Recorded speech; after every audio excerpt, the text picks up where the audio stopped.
The alarm cut through the station like a blade, and I dropped my tray and ran before I even understood why. Red light washed over the corridor. Doors sealed behind me, one after another, with a heavy metallic thud, each one locking off another section of the Kishanta Mercy. My name is Mira Whitfield, xenobiologist, third year on this station, and in 3 years I had never heard that particular alarm before. It meant only one thing: Containment Bay 7 had a breach. I reached the observation deck out of breath, chest burning, and pressed myself against the crowd already gathered at the viewport. Doctors, engineers, a pair of Tathuli guards with all 6 of their eyes wide and unblinking. Nobody spoke. Nobody needed to. Behind the reinforced glass, 30 tons of muscle and horns slammed itself against the containment field again, and again, and again. Sparks rained down like a broken star. The creature was called a Threshtak, a war beast bred somewhere far beyond Coalition space, and 11 days ago, smugglers had tried to move it through this station, hidden inside a cargo hold raided for machine parts, not living things. We had confiscated it. We had not tamed it. "Report," snapped Commander Okafor, pushing through the crowd. She was human too, one of only a handful of us stationed this far out, and her voice cut through the panic like a hand closing around a throat. "Sedative rounds failed," an engineer said, voice shaking. "It metabolizes them faster than we can dose it. The neural collar shorted out 20 minutes ago. Field integrity is down to 60% and dropping. How long until it breaks through?" Silence answered her, which was worse than any number. I stared through the glass at the beast. Its hide was scarred in patterns too regular to be accidental. Old wounds laid over older wounds, the kind of marks that come from years of being made to fight for someone else's profit. Its eyes, when it turned them toward the viewport, were not empty. They were terrified. An animal that large, that strong, and utterly, completely terrified. "We need the counteragent," I said. "The compound that reverses whatever the smugglers use to keep it aggressive. I built it 2 days ago. It just needs to reach the bloodstream." "Then load it into a dart," Okafor said. "We tried darts. Its hide rejects anything moving fast enough to pierce it from a distance. The only way the compound works is direct contact." A hand pressed to the neck, held for 10 seconds. The room went colder than the ventilation could explain. "You are not suggesting someone walk in there," Okafor said. "I am not suggesting anything," I said. "I am telling you what the science requires." The field flickered again, dimmer this time, and the beast let out a sound that rattled the floor plating under our boots. Nobody moved. Nobody so much as breathed louder than necessary. 11 species stood on that deck, and every single one of them took one careful step back from the glass. That was when Daniel Ashworth walked in with a mug of coffee in his hand. He was our station's outreach officer, the kind of human who talked to every species aboard like they were old neighbors, who had once spent 4 hours teaching a Vondrathi trade envoy how to play cards using nothing but hand gestures and patience. He looked at the chaos on the deck, looked at the beast through the glass, and took a slow sip from his mug like he had all the time in the world. "Somebody want to tell me what I'm looking at?" he asked. "A war beast about to break containment," Okafor said. "Get back, Daniel. This is not the time."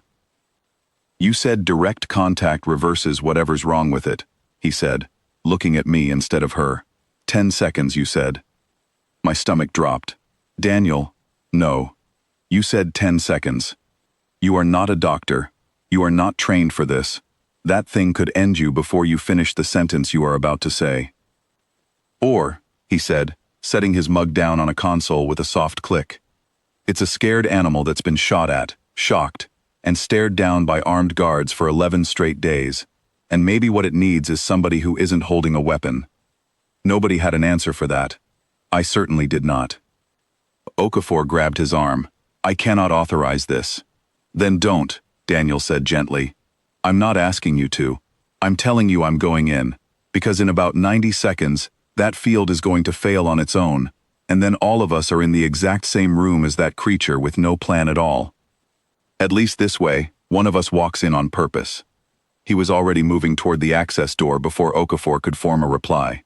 I grabbed the sealed vial of counteragent from the medical station and pressed it into his hand, my fingers trembling so hard I nearly dropped it. "The patch goes on the neck, Just below the jaw, I said, fast, desperate to give him something useful before it was too late to give him anything at all. Press and hold. Do not let go early, even if it moves, even if it seems like it's working. 10 full seconds. 10 seconds, he repeated, and smiled at me like this was an ordinary Tuesday. I can count to 10. The access door hissed open, and he stepped through. I have never in my life felt time move the way it moved in the next 60 seconds. The door sealed behind him with a sound like a held breath. On the other side of the glass, the beast whipped its massive head around, and every alarm in my body screamed at once. Daniel did not run. He did not raise his hands, did not reach for a weapon he did not carry. He crouched down low, lower than his own knees, bringing his head beneath the height of the creature's eyes, which every survival manual on that station insisted was a fatal mistake. "Hey," he said, and the deck's external microphones caught every word and threw it across the viewport speakers, so the whole room could hear him. "Rough couple of weeks, huh?" The thresh-tack went still. Not the stillness of a predator gathering itself to strike. A different stillness, a held stillness. Its enormous chest rose and fell, and its eyes, still terrified, fixed on the one figure in the room who was not holding anything sharp. "I know," Daniel said softly, inching forward one slow step at a time. "Everybody who's walked in here so far has come at you with something that hurts. I get why you'd want to take the whole room apart. I would too." The beast's head lowered an inch, then another. Beside me, Vex Lauren, one of the Tathuli engineers, made a sound I had never heard from his species before, something between disbelief and awe. He is talking to it like it can understand him. "Maybe it can't understand the words," I whispered. "Maybe it understands the tone." Daniel took another step. He was close now, close enough that a single lunge from that creature would end everything, and my hands were pressed so hard against the glass that my knuckles had gone white. He held the vial loosely, not gripping it like a weapon, just holding it the way you'd hold anything ordinary. "I've got something that's gonna help," he said. "It's gonna feel like a pinch, that's all. Then this whole miserable week is over for you." The thresh-tack lowered its head the rest of the way, until its massive skull rested just above his shoulder, close enough that one twitch of its jaw could have crushed bone. The whole deck held its breath with me.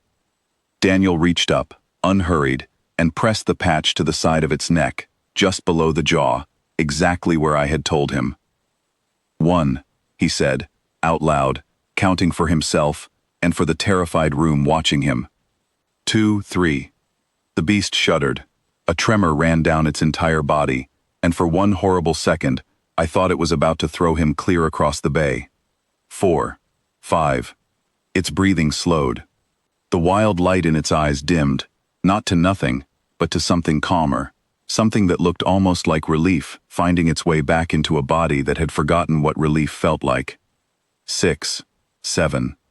Okafor's hand found my shoulder and gripped it tight. Nobody on that deck spoke. Nobody dared to. 8, 9. The thresh-tack let out a long, low sound, and this time the station's translators, built to interpret 100 different alien languages, rendered it in a single plain word across the display screen.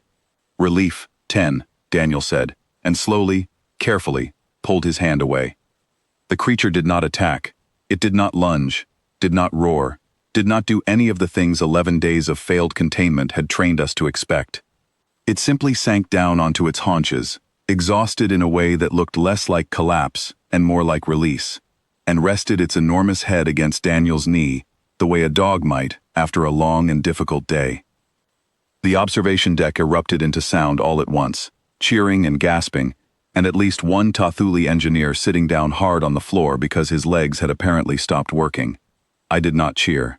I stood frozen at the glass with tears running down my face, watching a man who was not a doctor, not a soldier, not anything but stubbornly, foolishly kind, sitting calmly on the floor of a containment bay, with his hand resting on the neck of the most dangerous creature any of us had ever confiscated. Okafor keyed the comm, her voice not quite steady. "Daniel, status." "We're good," he said, and I could hear the smile in his voice even through the static. "Might need a bigger coffee mug next time, though. I think it likes the smell." Vex Lauren turned to me. all three eyes wide with something I had never seen on a Tathuli face before. 11 species stood on this deck, he said quietly. 11 species of trained specialists, and every one of us stepped back from that glass. He stepped forward. I watched Daniel scratch gently behind one massive curling horn, while the beast that had terrified an entire station, finally closed its eyes to rest. That's the thing about humans, I said, wiping my face with the back of my hand. You don't wait to be certain. You just decide it's worth finding out. Through the glass, the access door slid open, and Daniel walked out beside a creature that, an hour ago, no one on this station had dared to approach, carrying nothing more than an empty coffee mug and the quiet, unshakable belief that most things, given half a chance, would rather be gentle than not.